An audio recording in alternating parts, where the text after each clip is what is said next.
Good afternoon, everyone, and welcome. I'm pleased to introduce today's guest speaker, Dr. Brett Lefkotwitz, who will be presenting today for our fourth lecture of the season as part of our Eco Lunch and Learn, co-hosted by Bess and Bermuda College. So Dr. Lefkotwitz is an experienced, compassionate dental surgeon, public health consultant, and administrator.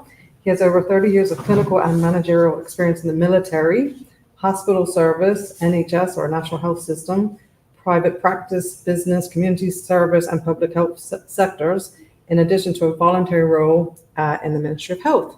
To facilitate his work in public health and disaster preparedness, planning and response, he completed the MSc program in Global Public Health at King's College, London in 2021.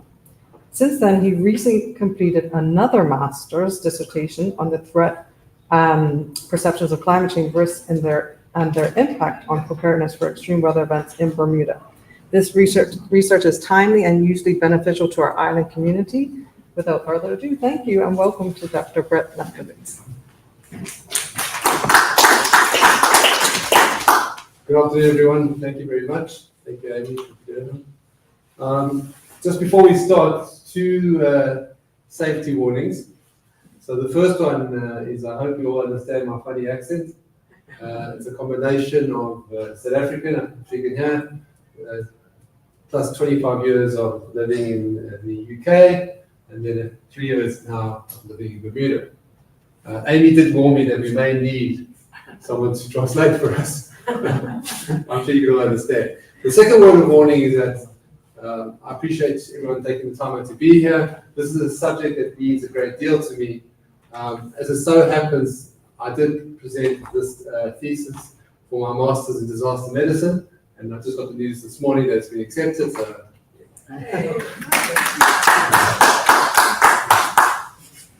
excellent.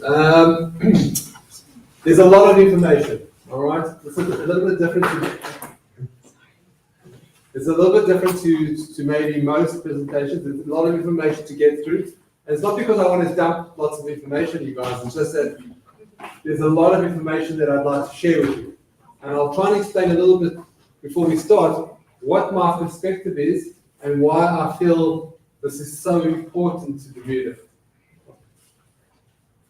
All right, before we start, that's my eldest son next to me, and I feel very fortunate because I don't know how many times this happened before. He had the opportunity to address faculty here in August last year. I was here with him, and so I don't think many father and sons have done that. He came back, he loved Bermuda, he came back to run the half marathon here in January, and he's now trying to convince me and his mom, my wife is sitting here in the front, to run the marathon, the half marathon with him next year. So hopefully we will do that. All right, a little bit about me. As I said, I came to Bermuda to be the chief dental officer. That's my background in dentistry, in oral surgery, maxillofacial surgery. I'd worked at the highest level possible in the UK as an implantologist. I used to travel around doing full mouth rehabilitations for patients. Got to that stage of my career, I thought we've had enough.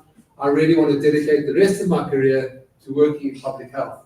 And I remember saying to my dear wife, choose the nicest place in the world that you want to go to, and let's go. And we spun the globe, and she said to me, Bermuda. And we arrived. The problem is we arrived here with another guest, and the guest we came here with was the pandemic, with COVID-19.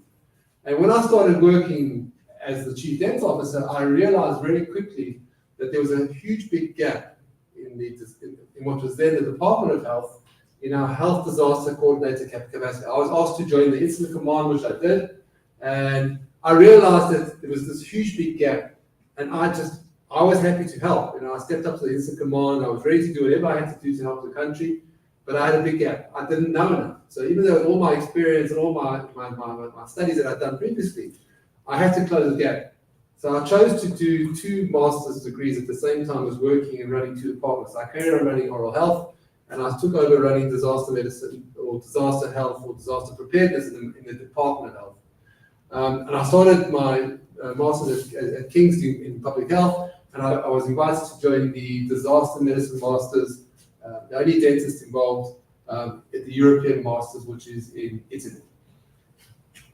I was then headhunted to be the clinical lead for the vaccinations campaign. I spent months here working at Bermuda College, or the campus here, And I then took up my role as the health disaster coordinator. So in Bermuda, we have a disaster coordinator. I'm sure most of you will know Steve Cosham. He works out of the Ministry of National Security. Steve's background is a policeman. We now have a disaster coordinator from the Ministry of Health. We work very closely together because obviously my perspective is health and public health. So between us and the hospital, we have a very nice team working together. Right. So what happened is, one of the first things I was asked to do was to write a hurricane preparedness program for the care homes. Great idea, guys. I'm South African. I've lived in the UK. What is a hurricane? I don't know. The wind blows, okay. I've heard about these things. So I had to learn very quickly what a hurricane was.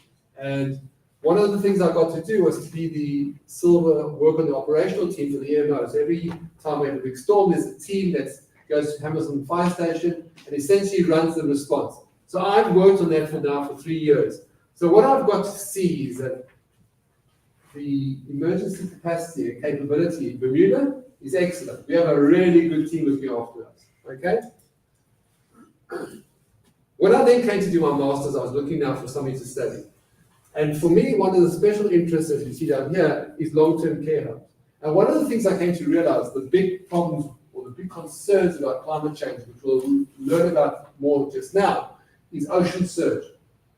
And when you go online, and there's lots of these wonderful apps, I put it onto the app, what would happen to some of our care homes, particularly the ones in Somerset, here where I live, okay? Leafroy House, Packwood, you've heard of them, okay? What would happen to those care homes if we got 1 meter of surge? Let me just tell you, we've had more than 1 meter of surge in previous hurricanes here. And I can tell you that those 2 care homes would have been flooded completely. And this freaked me out because that's my responsibility. I take my responsibility very seriously.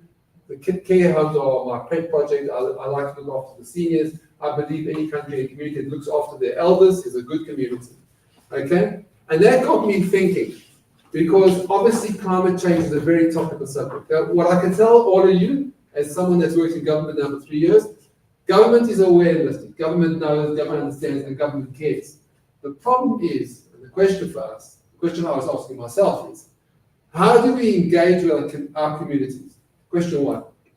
And second of all, how do we engage with our communities post-COVID-19? Is this an ideal time? Are we all wide awake? Has the game changed? Are we now a little bit more open to understanding and looking at things differently? Or, alternatively, are we all just burnt out and we've had enough and leave us alone? So when we look at climate change, just some quick notes. I'm sure many of you know this already. Climate change is a major economic, social, and environmental concern. Despite the debate, there is widespread consensus that global warming is primarily due to the impact of human activities. And we know that global warming reaching 1.5 degrees Celsius in the near term may result in an unavoidable increase in climate hazards, with major impacts on the ecosystem and, of course, on humans. There's a significant risk to society, our natural habitat, and there's huge ramifications for global health, public health, welfare, and sustenance. Climate change-related EWE, extreme weather events, are increasing in frequency and severity, with every inhabited area of the globe reported to be affected. And there's scientific evidence to show increased for heat waves, precipitation, droughts, and tropical cyclones. However, these impacts are not geographically equal. Okay, they're not consistent and they're not readily predictable. And then the impacts may be experienced most acutely at local regional level. And what we know is that there's going to be certain jurisdictions that are going to feel the burden much more than others. Lo and behold, small island state like Bermuda, we are particularly vulnerable. The Intergovernmental Panel on Climate Change, 2014, posits lower lying coastal areas are potentially susceptible to, these are the climate change drivers: rising sea levels, storm surge, changes in rainfall, increasing levels of heat stress, huge problem potentially for us, warming ocean temperatures, shifting storm regimes, inundation, shoreline change, saltwater intrusion into the local aquifers. Pretty grim stuff. In addition, we live in a very rough neighborhood. Okay, if you look at Latin America and the Caribbean, they had, I think, between the last 20 years, something like 1,200 documented disasters. If you look at just the States, 338 major climate disasters since 1980, the loss of almost 16,000 people, and a cumulative cost of, I don't know how many zeros that is, but it's 2.3 trillion, whatever that is. It's a huge sum of money. We know that Bermuda has traditionally experienced one damaging hurricane every 6 to 7 years, with smaller, lesser systems affecting the island more frequently. A recent study led by Dr. Mark Gouchard, I don't know if you know Mark, he's the head of the Bermuda Weather Service, tremendous individual, great scientist and a good friend. He confirmed that the average Bermuda storm intensity had increased from 35 to 73 miles per hour from 55 to 19, and there's model projections indicating at least one more major storm per decade near Bermuda, under the so-called mid to end of century warming scenarios. That's the picture. That's all the storms we've faced in the last 150 to 200 years. Helen et al. Enumerated 93 tropical cyclone tracks that have passed within 100 km of Bermuda since 1880. If we look at the NOAA, they have a list of 175 hurricanes and tropical storms that have impacted Bermuda. When I say impacted, they've come within 100 kilometers since 1853.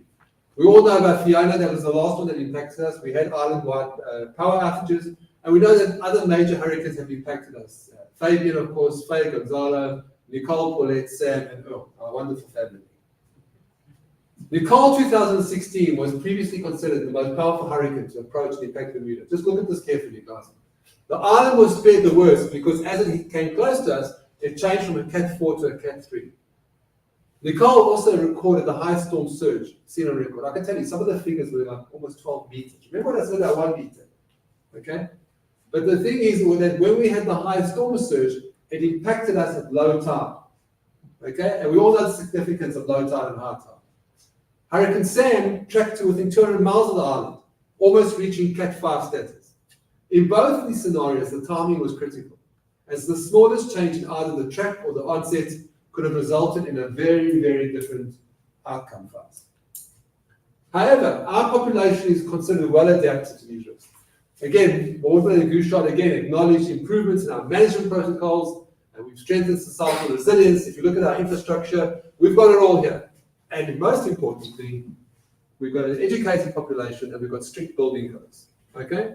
In addition, we have natural defenses. We have the geography works in our favor, the topography works in our favor, and we also have a experienced real-time response capability. Bermuda is very, very capable, guys.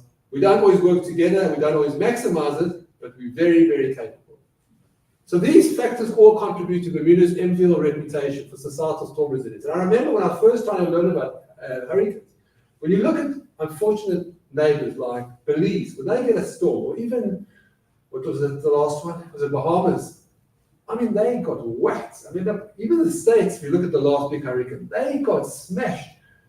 We get a hurricane here, we wait an hour, so everyone's check everyone's okay, and we go home an hour later, we put the kettle on, have a shower, and it's like clean up a couple of branches, and then away we go. Okay? We take these things for granted, but we have a very good reputation for societal storm resilience. However, this was I found interesting, is that some people actually said to me, this wasn't always the case. And it's only really since Emily in 1987, when we were apparently called of God, that people maybe started changing their attitudes. So this is something that's very interesting. And this is the big but. The traditional or historical Bermuda storm climate is changing. I think even in the 3 years I've been here, you can see that we get more storms, they're coming earlier, and they're starting to get stronger. And this is the realization. There's an increase in the frequency and intensity of hurricane storms.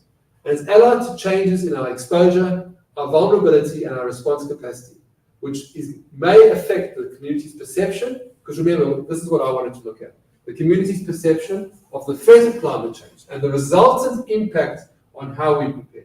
That's what I'm interested in. I want to get the community involved. I want people to understand what's going on, and how can we get people involved. Remember, I'm the man who had sleepless nights for months working on how to vaccinate everybody. And I tell you, I didn't sleep very well. Okay? And I can tell you, we are in big trouble with our vaccines. Okay? Measles, our figures have dropped to basement there. This is going to be our next big discussion, is how do we get people to take vaccines again? All right? These are big problems. Communication and engagement with the community. There is nothing more important. So, there's huge ramifications of the threat, okay? And people know that. And surprisingly, even though it's such a big threat, the last big studies done here was 2008, Dr. Glasspool, excellent study, and then in 2016, Wardman and Gouchard. What's interesting is that we have 2 climate change reports being carried out by the government as we speak, okay? There's the one that's looking at, that's being led by Dr. Gouchard with BIOS and the Weather Service, and they're looking at the science, the physical hazards and societal risk. And there's also the government baseline conditions report on impact from sea level rise, which is being led by the Ministry of Home Affairs through Smith Warren International. And they're coming out this year, okay? So where do I fit in? Why do I think there's something for us to look at? So what I'm saying is the scientific literature is replete with the socio-psychological factors that influence preparedness in a variety of settings. Threat perception of global climate change risks and the resulting impact on local levels of disaster preparedness differ considerably throughout the world.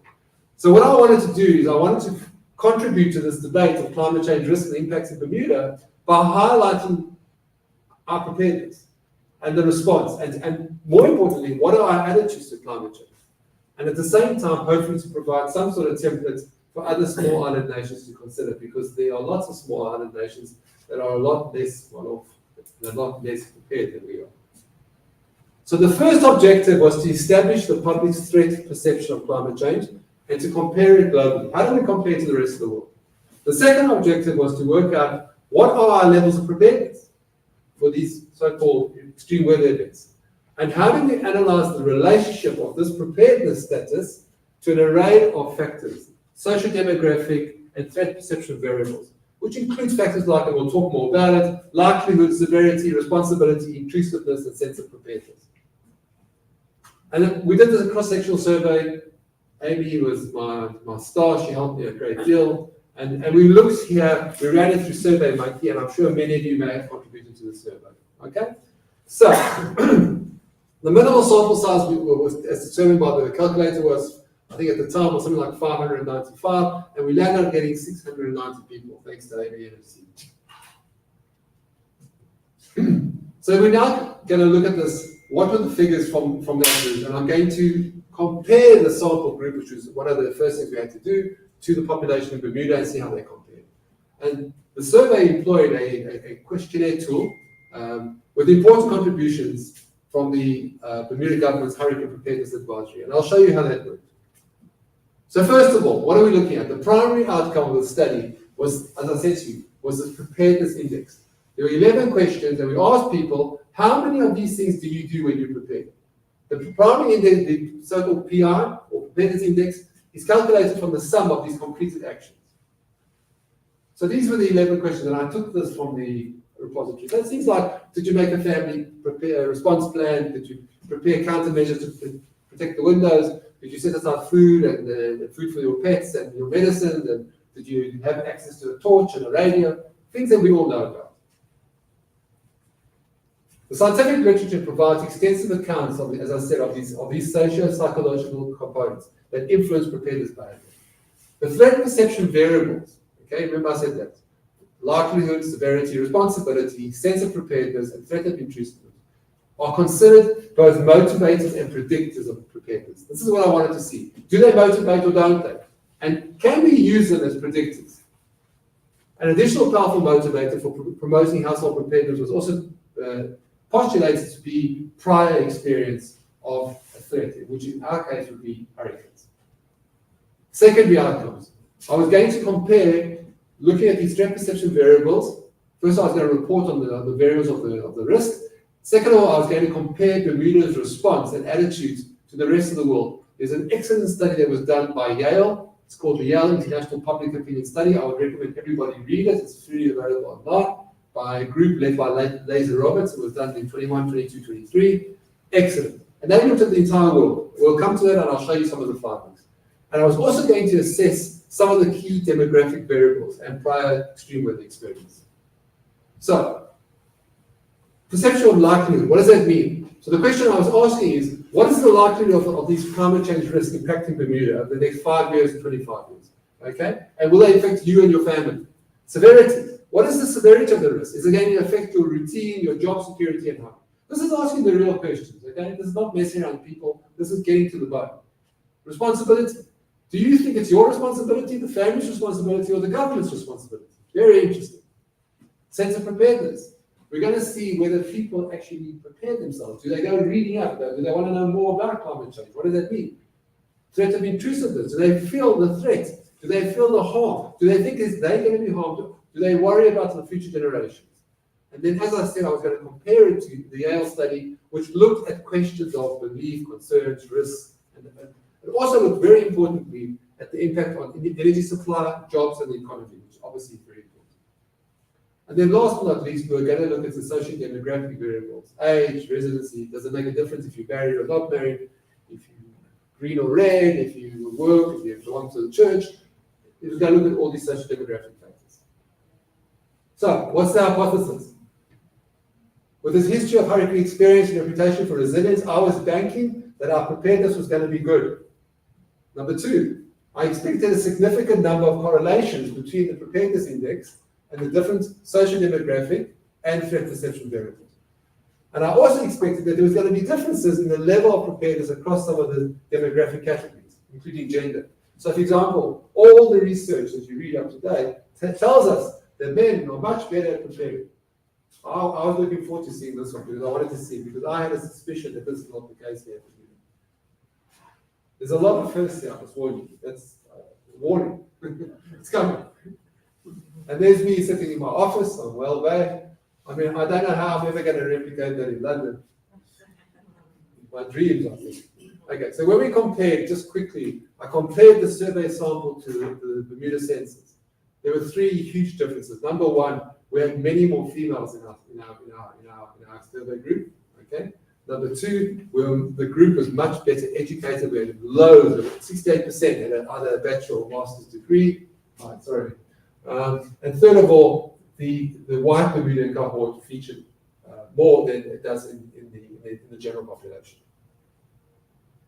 These were the results of the study. When I looked at the Preparedness Index, on average was 7.24 out of 11, remember, with a standard deviation of 2.42. What does that mean? When you look at those there, you can see that 9 out of the 11, and this is going to become important, had compliance rates of over 50%. 6 out of 11 were over 70%. That's huge. I'm to the cheat now. The average around the world is between, like, I think 17 to 48%.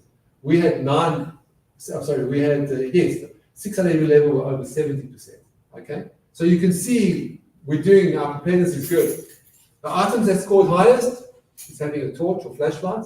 The items that did the worst, do you have a family response plan, and do you have tarpaulins and sandbags to protect against flooding, which is down at the bottom, and you can see that was like around 30%. Socio-demographic factors. The association between PI and threat perception and socio-demographic variables. So we did a whole load of, I'm not going to bore you with the details of the stats, but if we look, what we found is that there's a low to medium positive correlation, which is confirmed between preparedness index and the variables such as sense of preparedness and age. And what this means is that our population is aware of their levels of preparedness, and that the older someone is, the more likely they are to report being prepared. Very nice. In addition, there were also positive correlations with responsibility of the family, responsibility of self, as well as the search for additional information, and we'll come to that just now. Using other tests, we also found that people that were in a relationship, people with children, as well as people that believe that climate change is happening, or that they confirm that they belong to a neighborhood community or a church, they also had higher levels of preparedness. And then last but not least, there were other statistical differences between some of the race groups. 95% of our participants confirmed that they'd experienced an extreme weather event in the last 5 years.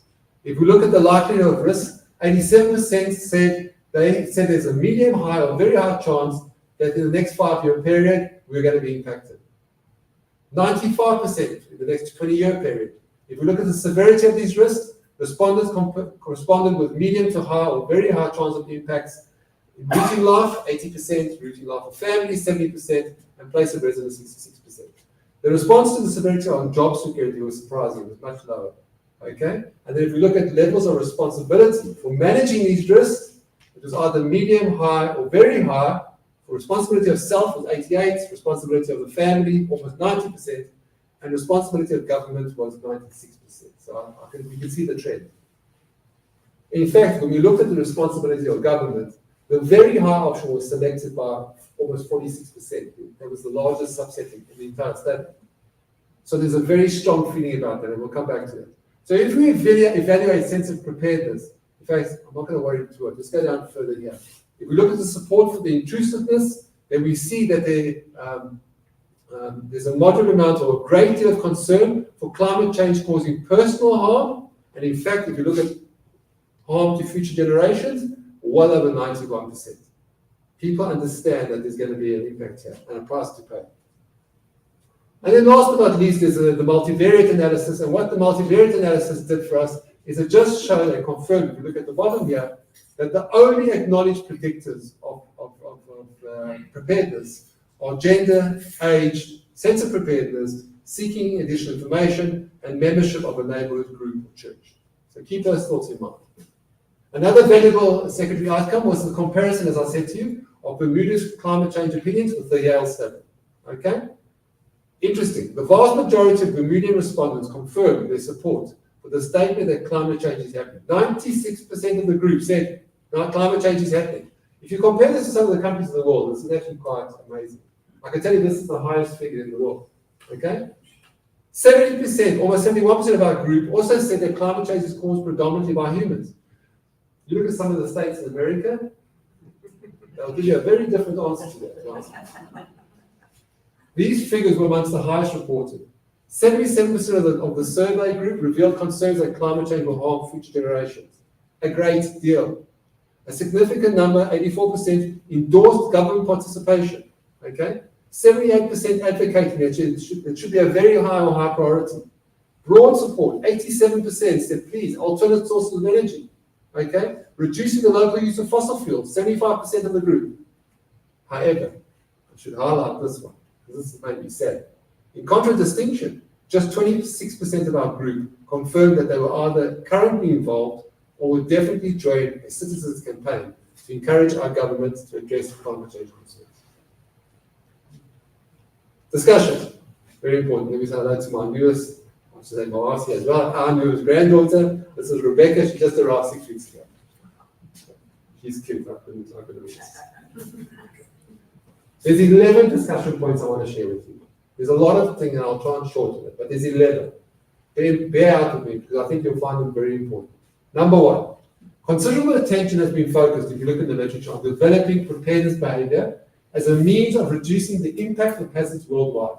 So back I'll suggest, a constructive method of disaster risk reduction is for individuals to undertake preparations in their own homes. Civilian populations that are better prepared for emergencies are believed to react better in a crisis and to be less vulnerable to adverse effects. Households that are engaged in preparedness activities are reported to be more resilient, and they are also, and this is due to the fact that they are more aware, and also the measurement, they're engaging with measures that will contribute to their survivability. Like, for example, preparing your windows and things like that. So this study also confirms a very high level of preparedness in Bermuda. Remember, I gave you the figures globally, 70 to 48%. And as I said before, the actions that were popular here was to have a torch, and what was not as popular was to prepare a family plan. However, it's important to remember that some of these actions may in fact be considered circumstantial. Okay? Having a torch could be just circumstantial. In contrast, to go and devise a proper family response plan is an action that will be taken specifically with the intention to prepare for emergencies. And this issue then obviously mandates ongoing discussion as to whether the higher levels of preparedness that we've shown are in fact circumstantial or intentional. And this is a similar notion, because if you look at some of the countries that face a lot of hazards, for example, I've given two examples, Italy and Israel, and I'll show you, I've also included Turkey now. You know, these are very important questions as we see it. As I said before, there's a low to medium correlation between sense of preparedness and also the fact of whether you're prepared. And as I said, obviously age is also very important. There's also a low to medium correlation of the preparedness index with the search for information, the responsibility of self and the responsibility of family. So the interesting thing is the response to the search for information appears to endorse a possible mechanism here of preparedness promotion, whereby the act of searching for information is in itself strongly associated with becoming more prepared. And in fact, if we look at studies by FEMA in America, they say that residents that are well informed are more likely to update their supplies and to have household emergency plans, which is what we want. Very interesting though, if we look in our group, it's easy to be excited, oh, we all care about this. But we had in our group, substantial group, there was 37% of our respondents that when we asked them, did you search for information? They said no, not at all, or either a small extent. So we still have 37% of our population, or the group's population, that did no searching at all. And what we may learn from that is that this could represent a genuine opportunity to improve accessibility, to make the preparedness information more user-friendly, and do everything we can to maybe attract this subgroup. And it also highlights the value of enhancing our understanding of the dynamics, why it's so important to understand what drives people, what's driving our community. Because it means that we could then use the limited resources we have and maybe improve our preparedness. This so-called association between the Preparedness Index and the responsibility of self and responsibility of family are also interesting, because they may indicate support for the idea that the more a person considers preparedness as their own responsibility, the more likely they are to prepare, okay? And the literature supports this. In fact, the literature says that the family cell is a major building block of preparedness. We look out for our family and friends, okay?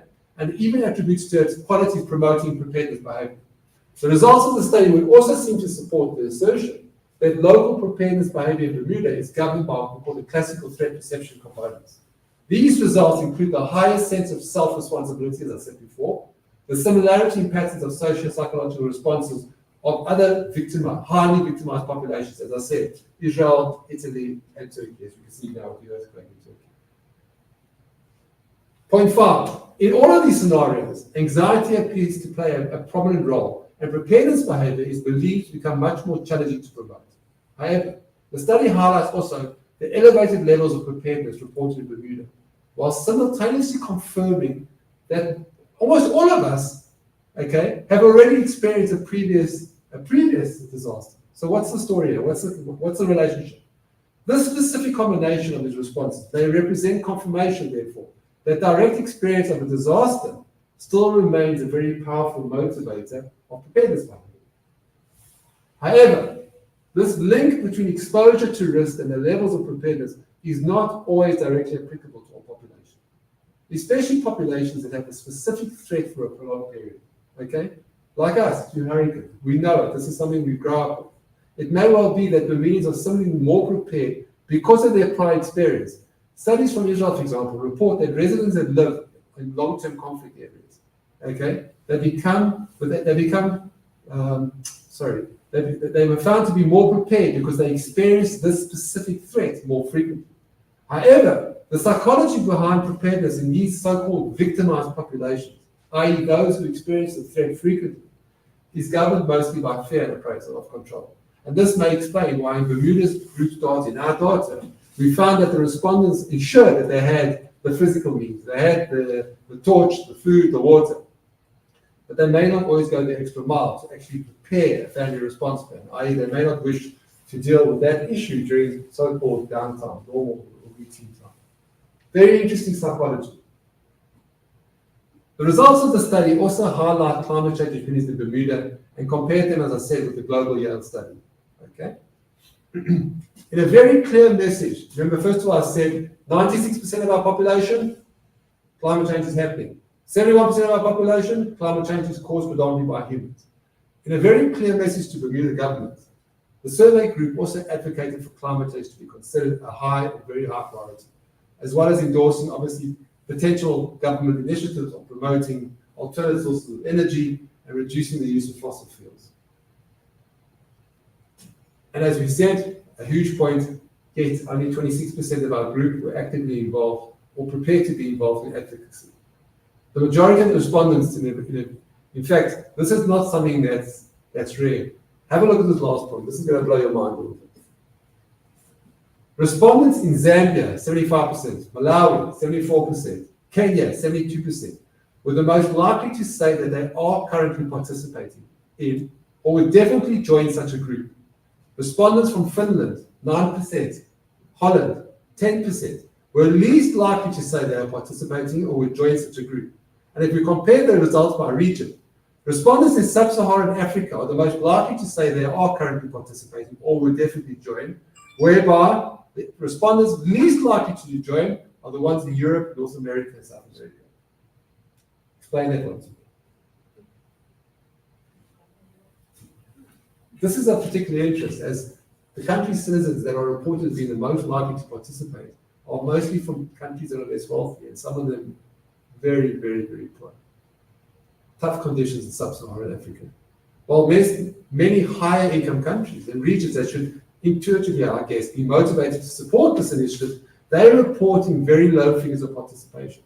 And this apparent lack of willingness of the citizens to actually get involved, okay, is despite the fact that people are recording strong levels of support for the prevalence of climate change, and they're acknowledging the contributory factors. So I wonder, does this reflect a gap in the acceptance of personal ownership or responsibility for climate change? Or we all sort of like, it's not our business.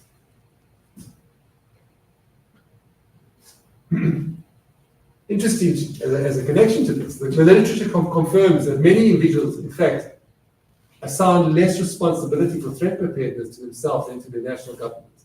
And it appears that our group would be no different. In the Yale studies, okay, this is just an interesting question. They asked people, who's to blame? Is it the government, the individuals, or big business?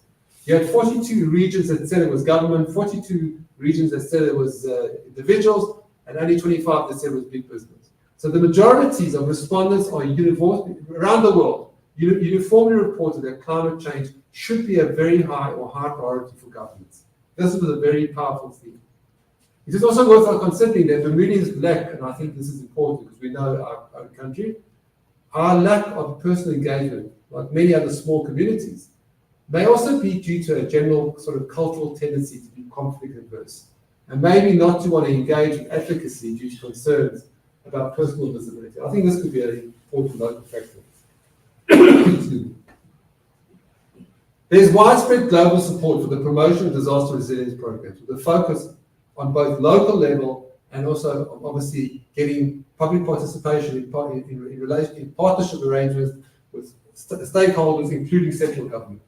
Because ultimately, we have to promote a robust framework and we have to build capacity and long-term resilience in our communities.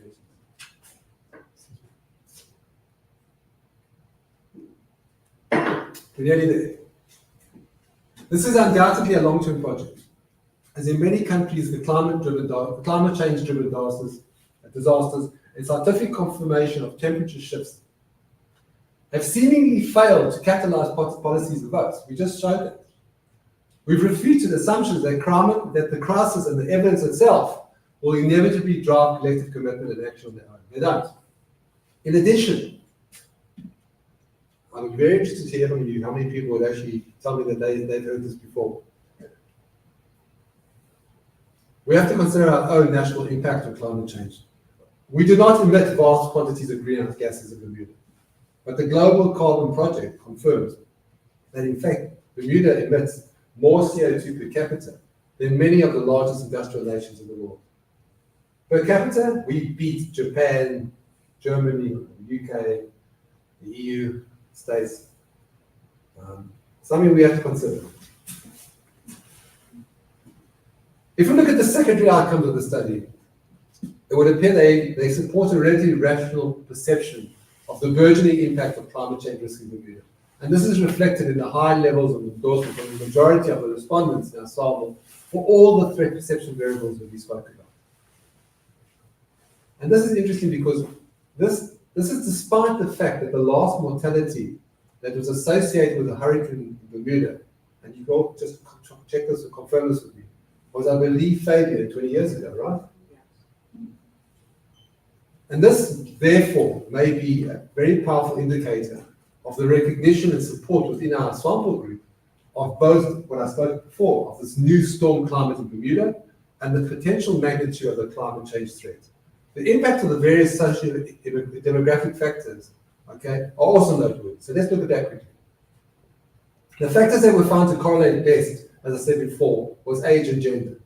When we looked at the reporting for our samples responding highlights, okay, highlight number one was we had a huge majority of female participants, which is excellent, as well as significantly higher levels of preparedness. This is in complete contrast, the first time I've seen this in the literature, to much of the current literature, in which females have been traditionally reported, have so-called, the report is that they have lower levels of preparedness and higher levels of threat perception. I reckon that this now is a very good opportunity for a campaign for us to consider how do we further empower our Bermuda women? Because I believe on their efforts, we have a very good chance of improving our long-term levels of household preparedness and to drive resilience for the entire community. And then last but not least, as I said before, the multivariate analysis showed us which are the factors that we can rely on to be good indicators. And that supports, for example, belonging to an actively belonging to a neighborhood, community, or church group. And membership in a community group is an interesting one because it may be especially advantageous in a small island context. The literature emphasizes the value of community life in facilitating resilience to adversity, and households with neighborhood cohesion are reported to be more likely to adopt preparedness activities. So the rapid and inclusive development of resilience is also believed to significantly reduce people's vulnerability. That's the flip side. The literature supports clear benefits of the development of a dedicated, comprehensive strategy for disaster risk reduction, climate adaptation, and sustainable development.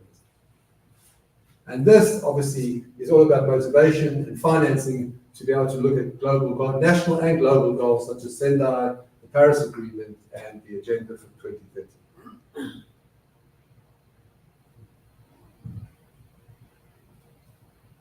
Limitations.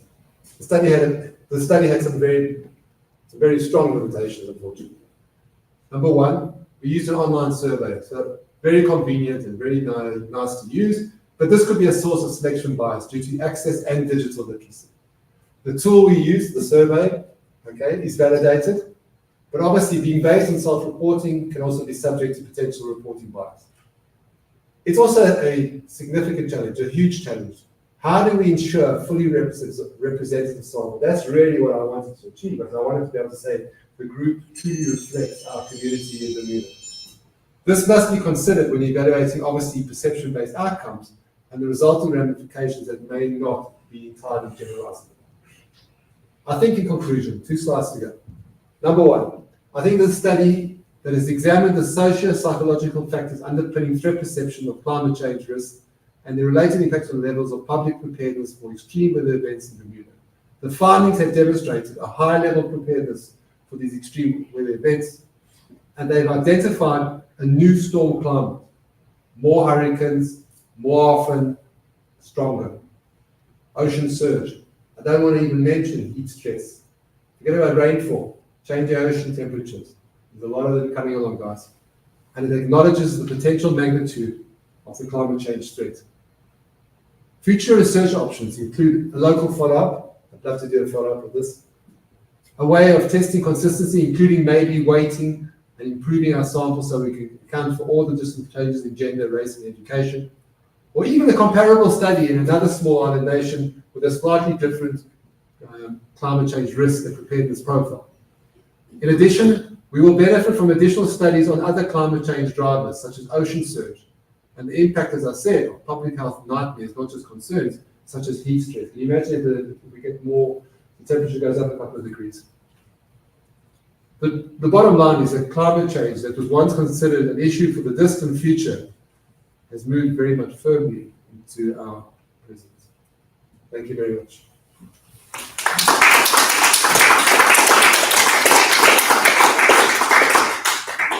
I believe that leaves us some time if anyone has a few questions. First of all, well done. No one fell asleep. I wanted to get it over because I think it's important, because what I really, really hope is that you'll take away some of the messages. There's a lot. I want you to distill it down. I see some of my colleagues are sitting here and they'll obviously go thinking nicely. But I think for all of us, if we can go away from this and think about 3 or 4 points that really resonate with us, because we're all going to be very important players in terms of how we drive this agenda. As I said, let me repeat what I said before. I think it's pretty obvious. The government is aware, government knows what's going on. We've got 2 studies coming out now, national studies. I think this is going to be a very important time for us, people that really care about Bermuda, not only about the environment, not only about climate change, but people, for example, people that care about their long-term care homes. You know, Last hurricane, I couldn't sleep because I was worried. What happens if Leaford House gets flooded? Where am I going to take the 40 residents from Leaford House and put them somewhere safe? These are real issues that are coming to bear, folks. We do have some real risks. We have one hospital. Can you just imagine if the hospital shuts down? This was the nightmare for us with COVID. If we only had 18 ICU beds. We had 19 people. What do? Shut down. We only had one balcony. So these are the issues that we have to deal with, and I think it's something that we have to talk about, engagement, because if there's one lesson that I think we've all learned from the pandemic, engagement and communication with our community and working together, because when we do work together, this country is amazing. All right? I can honestly tell you that I saw lots of things from where I was sitting during the pandemic. Amazing. For a small little country, amazing, truly amazing. But we need to harness that and we need to work and develop on that. So any questions from the audience, any questions online, please, Amy? Yeah, I'm just waiting for them to ask. Well, first of all, climate change is such an enormous topic, and to rush through it in an hour, well done to you. I wish that I could hear this all again at a much slower pace, because it is so much information and so valuable. And the way that you're approaching it gives me good confidence in our government and in our people. I do worry that the sampling was a bit skewed. If it was sent to us and we sent it to our friends and we're all climate aware, or we're all well educated, or all in a certain sector, we're not trying to get to those people that are worried about whether they have a job tomorrow or how are they going to put food on the table, and why should they pay attention to climate change when they have such other more pressing concerns. So it's great to have this opportunity. I'm sorry there's not a bigger audience here, just to really get more engagement and get going on it. But so more comment than a question. 100%. And I think this is, Amy will know, when we sat down, we put it up. I think we engaged with everyone that I could. We engaged with, I got to send questionnaires out to the care homes. We did a Red Cross to all their people. We literally reached out to everybody, because you're right. I was hoping that we'd have a much broader palette. And there was a question, when I originally told people we were looking for 595 responses, they laughed at me. They said, "You'll never get it in Bermuda, not a chance." Some of the companies that are asked to help us quoted astronomical figures and said, "Forget about it, it's not going to happen." And they didn't know about Amy Harvey. So you're right. But what I'm really hoping is this can't be the end of the day. There's so many other factors to look at. I mentioned ocean surge, I mentioned heat stress. These are really important factors. And once you start multiplying, because it all has impacts, and there are a lot of vulnerable people out there, we do need to address that. We need to get out to everybody. And one of the ways is we have to get out to the entire community. But I guess you have to start somewhere. And I'm really hoping that this is not a one-off, that this is just point one, that someone's now going to pick up that baton and take it to point to say, all right, now that we've got this, maybe we can get 1,000 people involved and ensure that not only young people, the entire spectrum, that we get a study and a sample that is much closer to our population. And he says there was bias, but I sent it to football groups and all kinds of sports groups and church groups, and so as much as we could, it was trying to cover the public. Absolutely. Yeah. And not only that, I shouldn't say that. My poor wife sitting here in row 2, she got so concerned for the numbers at some stage, she actually went and knocked on doors. And she can tell you some of the responses. A lot of people were very nice. Other people need to maybe work on their communication skills. It wasn't so pleasant. So it wasn't for lack of trying. You know what I'm saying? Yeah. Because you're right. There is. Yeah, so, how do we balance the reality is we need to spur people to action, to become engaged, to become concerned, because if we had a Dorian type event happen here where the hurricane stalls over Bermuda, which it hasn't typically, but these things are getting heavier and wetter with the warmer sea and so forth, that will have a huge dump of rain, and not only Lefkotwitz House get flooded, but many other places, including maybe Belco or the hospital or whatever. Correct. And so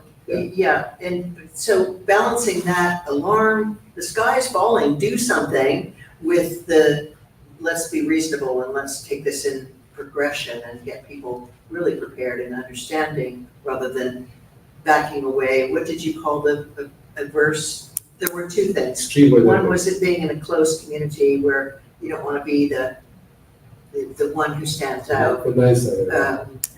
And the other is trying to, oh, well, we have a long history of surviving hurricanes, so why should we worry? We've always been done well in storms, and we do well in our islands to our south or wherever. But that's not always going to be the case with this climate breakdown. And that's the point that Dr. Bouchard made. Yeah. We may only get one more major storm. Do you know what? It may just take one major storm. If we ever had a Cat 5 hit us straight on, it would be very, very significantly impact. And that's Especially if the health of our reefs declines and so forth, so it's all combined. That's why it's such an enormous topic. absolutely. And the thing is, you don't want to wait. So, for example, I can tell you from my perspective, I made sure that for the last storm, that we had a church hall in Somerset ready to take the 40 seniors and elders who live for it and evacuate them. A church hall on a hill or somewhere elevated. Yeah, Seventh-day Adventist Church, big hall, Yeah. very safe, and they had all the facilities. They were happy to help, so I could sleep, and I knew that. And that's the point. That's about mitigation. It's about having plans in place. But I think this goes much further. One point you said you were going to go back to, and I'm sorry, I don't mean to hog the floor here, but something about we expect government to do everything. But you said you were going to come back to that point. Did you cover that? I think the critical factor is that government is key. We had the minister on the COP26 and 27, lots of nice statements. I'm always the one is I want to see this grow. I think there's an awareness that climate change now impacts everything. It's not one of those things that we can talk about one day. It's going to impact every decision that we make about anything. Literally. It is so commingled with everything in our life. But we had other problems. Universal health coverage, the hospital. I mean, we have huge problems. We know that. Post-pandemic, I can tell you now. Sorry, vaccines. I'm having sleepless nights about vaccines. Our measles vaccines is below 65%. This is very, very worrying. Measles is a bad disease. So I think we need to address that as a community. The only way we're going to make that better is to improve our ways of engaging with each other and working together as a team. Well, having a population that believes when you say facts that they're truthful and not believing the alternative facts and conspiracy theories and all this nonsense. You know what? You're right, and that's a topic. That's something we could speak about for hours. Yeah. The bottom line I always say is, my wife and I, we're blessed to have 3 sons. Our youngest son is all 6 of them. He's 26 years old now, so he was a baby during, the original concern about MMR. And I'm a scientist, and I knew that it was a lot of nonsense, and I knew all that. But yet, when it came to giving him the vaccine, I went out and bought 3 separate vaccines. Measles, mumps, rubella, etc. Because, so I understand, people, you have to understand, 50% of our nurses were not vaccinated for if I'm a citizen of Bermuda and I know nothing about medicine, and you're telling me that 50% of the nurses at my only hospital are not vaccinated, well, thank you very much. Do you understand? I think we have to be real about this. You can't, but at the end of the day, we also know on the other side that the only reason that they were able to get that vaccine made so quickly is because there were billions and billions and billions of dollars given to these companies, and they worked together for the first time, and they were able to do amazing things together. Imagine if they did that maybe for some of the other diseases we face. But the point is, I'm just saying it's a much bigger question than all of us. But that doesn't mean we need to stop having the discussion. Because I think what we've shown is that enough people care. The problem is, how do we take that 95% who care and take the 26 that are prepared to do something about it and bring them together? Mm-hmm. That's really the question. Solar panels, guys. We could have solar panels on every single house. Come on. Are we short of wind and sun? Come on. That's an easy one. I know we don't matter. We're a tiny little island. But yet, you know what? We do matter, because if everybody had the same attitude, then nothing would ever be done. Is the Bermuda government working closely with the Caribbean governments, who seem to be pretty active because they have been struggling with a lot of the side effects? So I could just tell you, my department, we got PAHA coming next month for a report back and involvement, and we work with CAFA, definitely. That's one of the things we've been really blessed with our connection with the UK. Britain, I'm very proud to be a Brit, because I looked at, we had vaccines, second dose vaccines here before Britain did. We were dishing out second vaccines before. So I think we have learned that. I mean, everybody has their challenges, obviously, with some of the WHOs. I don't know what it means. I'm not here to talk politics. I don't get involved in politics at all. But we are certainly very involved with the UK HSA, with PAHO, and with CAFA. Absolutely. And it works very, very well.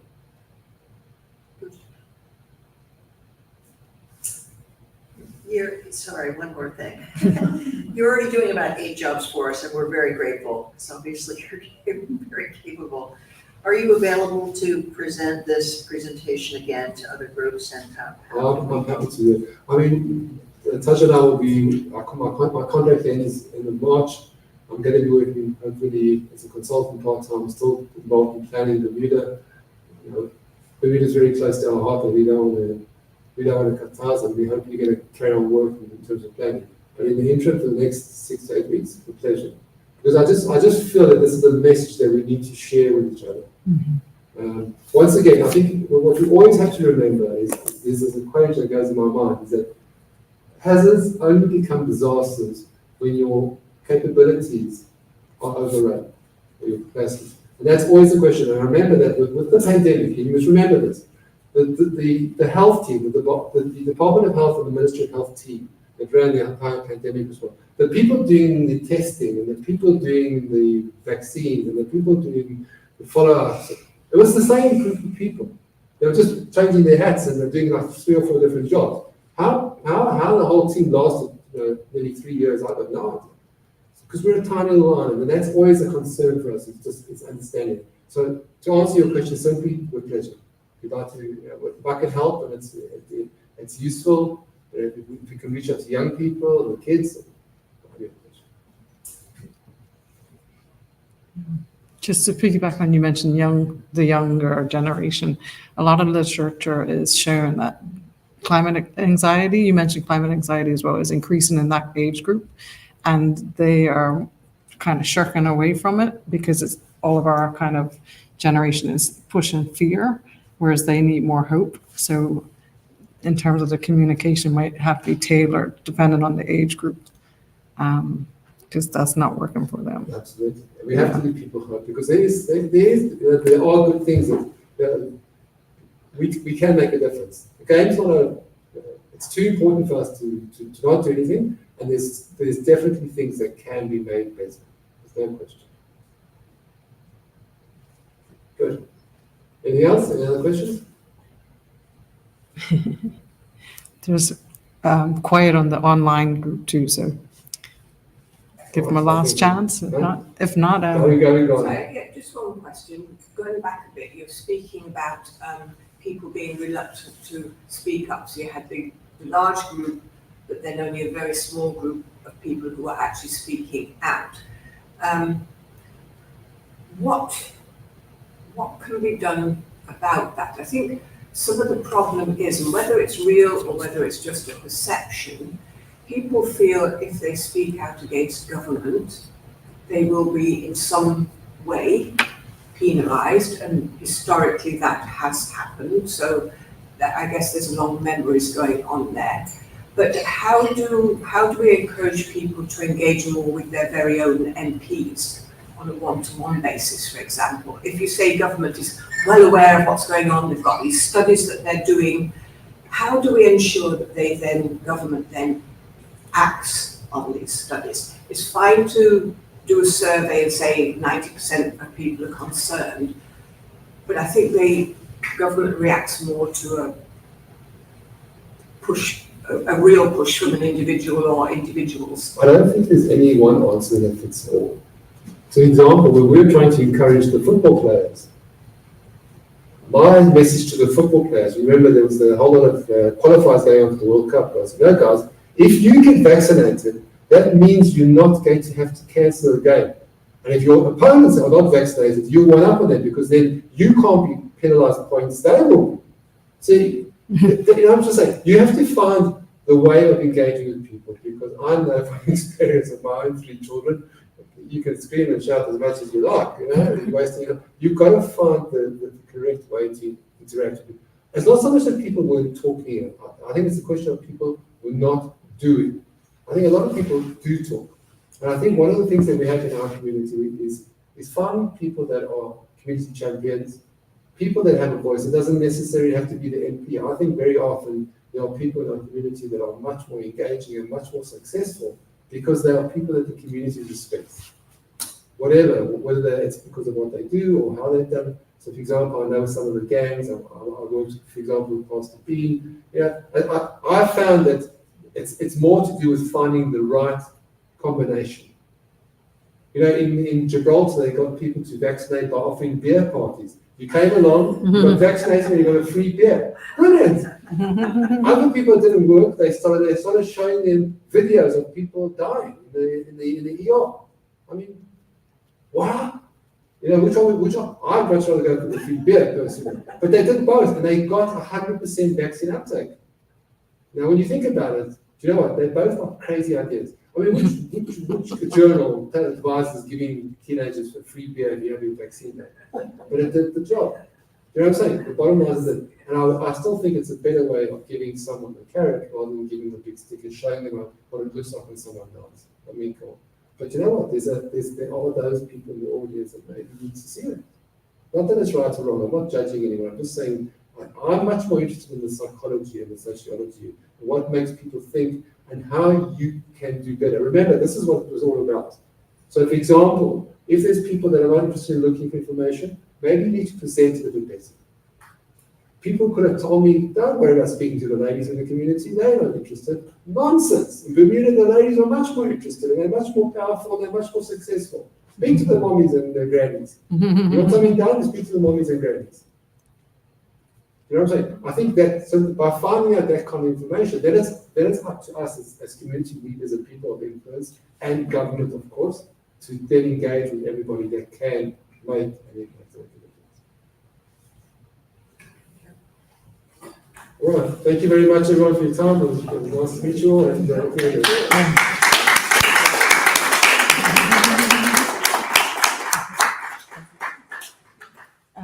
just before everyone rushes, just to thank you properly, Dr. Lefkotwitz. He's obviously done amazing things for our community, and hopefully will continue to be part of our Bermuda family.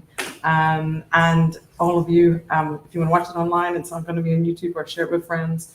And our next one is in March, the last Thursday. Last Thursday in March will be Dr. Sarah Manuel talking about Bermuda seagrass. And that also ties in with climate change, because seagrasses are really good carbon sinks. We don't always appreciate these things as good as rainforests, for example. So that's about climate change.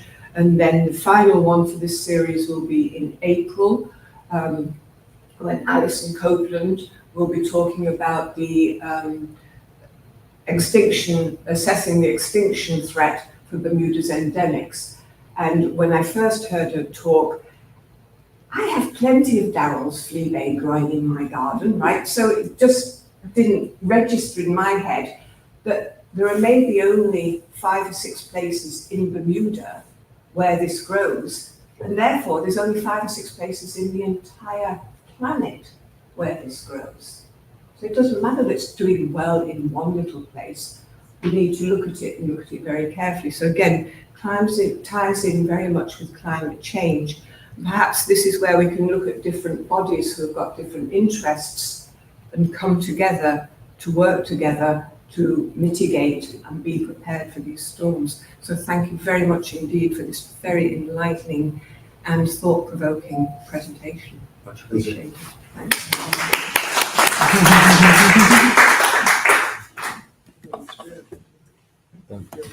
Sorry.